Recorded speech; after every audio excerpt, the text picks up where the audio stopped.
Dorothy was right when she said, "We're not in Kansas, Toto."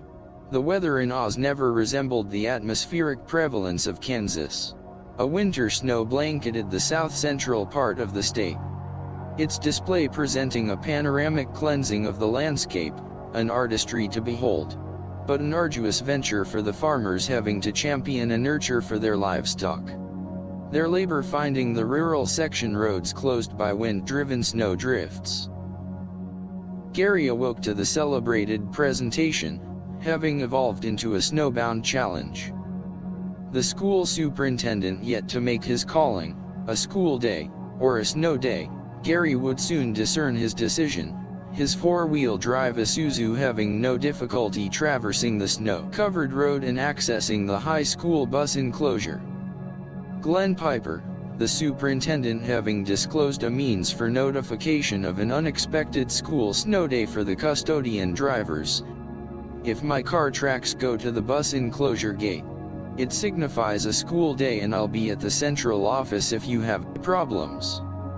Gary's 5 a.m. arrival at the high school, finding Glenn's school Chevrolet having left its footprints in the snow. The school's four-wheel drive Suburban having no problems tracking the snow-covered blacktop to the grade school. Gary's intuition expressed him to commence his Suburban route 45 minutes early.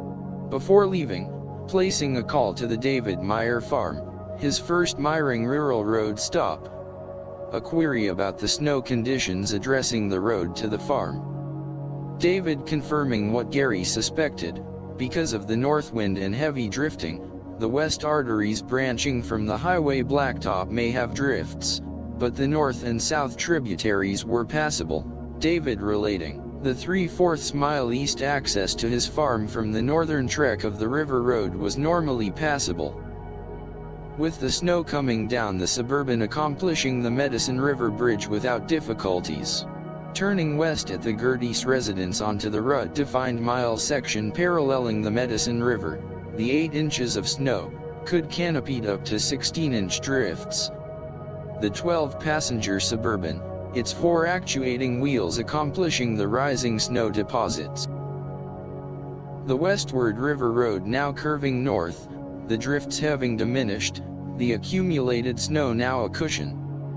Turning onto the easterly 3/4 mile section towards the Meyer farm, immediately encountering formidable drifts, the four-wheel drive transport having difficulty, losing traction, its movement more lateral than forward, the visibility marginal. Finally its proscenium burrowing into a 2-foot drift, its forward dispatch coming to a halt. The lights of the Myers residence could be seen glowing. Gary hesitating, about to notify Glenn to call David. He was within walking distance if they had snowshoes, when the lights of a tractor snapped to attention. David displaying equanimity, having surveyed the road situation, his John Deere tractor made ready to transport his daughter Loretta and the eldest daughter Cheryl to the drift-halted vehicle. Gary able to reverse course backing up to the lightly drifted north and south road. Upon leaving the Myers, Gary's Suburban returning on the snow-covered northern 3.5 miles to the reaches of the blacktop pavement of Gerlane Road still decorated with snow. Then turning east his second stop, the Luthi farm. Gary pulling up to the house, recognizing the presence of his old 50 Dodge pickup having found employment running fence on the country spread, Gary having sold it to Dan Luthi earlier.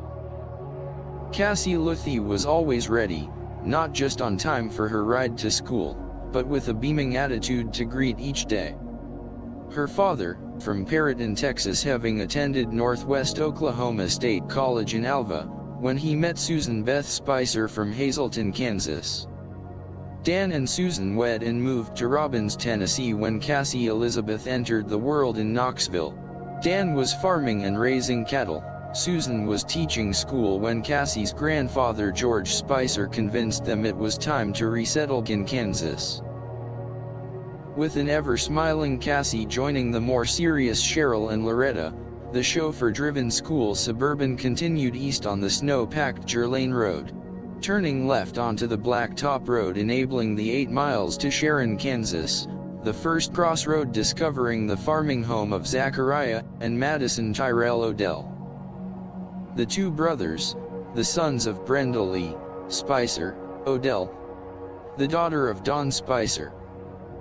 The Odell brothers, like their cousin Cassie, were pillars of exuberance, projecting a non-serious carefree world, enjoying the momentary events of their surroundings. The two boys reminding Gary of himself at that age, discovering the meaning of life in a single word: adventure. The boys relating on their search for coyotes' dens, the time they let a skunk in the house, and their discovery of the unforgettable hot rock tree. The morning finding the boys ready as usual, the driver mentioning, "It's too bad it's not a snow day." The Suburban continuing on another 2.5 miles, stopping at the Gene Pollock farm to pick up his oldest daughter before traversing onto Highway 2 for the final 2 student stops, and the 12-mile return to Kiowa. Gary was very cautious crossing the railroad tracks approaching Junior and Vonda Dominick's farm to gather their daughter Holly, but even more so when crossing back, as the terrain has a blind spot and the passing train from the north can suddenly appear. With the gathering of Holly, the last stop normally just a mile from town, the Gertie residents, Dan, and his younger sister Janelle just living far enough out of town to warrant a ride to school, but the last stop was subject to change with the addition of the Elliott family at the Chain Ranch, adding another 14 miles to Gary's suburban route.